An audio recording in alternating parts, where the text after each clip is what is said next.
تنتظر عشرات السيارات الفارهة المحجوزة في شبك الحجز التابع للقيادة العامة لشرطة دبي تنتظر قيام ملاكها بتسوية أوضاعهم وإخراجها من شبك الحجز قبل أن يفوت الأوان ويتم بيعها في مزاد علني.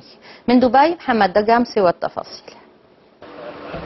يتمنى البعض أن يحظى بجولة قيادة لإحدى هذه السيارات الفارهة المحجوزة في شبك الحجز الموجود في منطقة القصيص، وهو واحد من ضمن أماكن الحجز المنتشرة في إمارة دبي، والذي يضم عددا كبيرا من السيارات باهظة الثمن من موديلات مختلفة.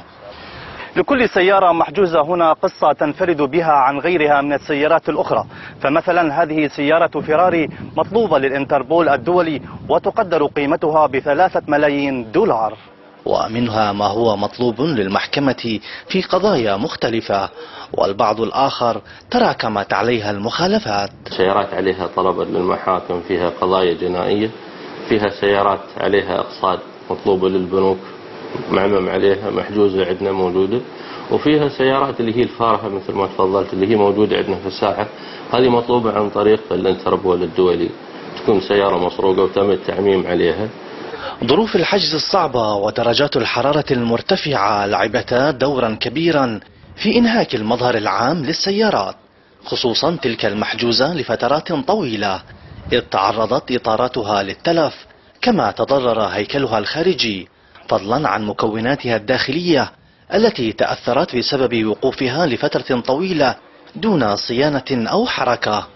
ومن القصص الطريفة لبعض السيارات المحجوزة قصة سيارة كانت محجوزة هنا ومالكها يقبع خلف القضبان في سجن دبي.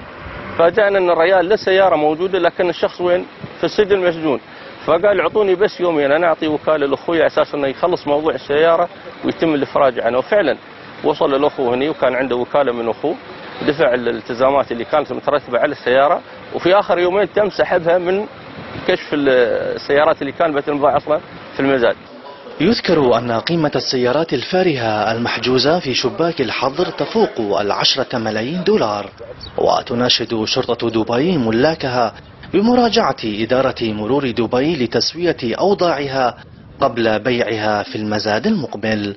محمد دقامسة، روسيا اليوم، دبي.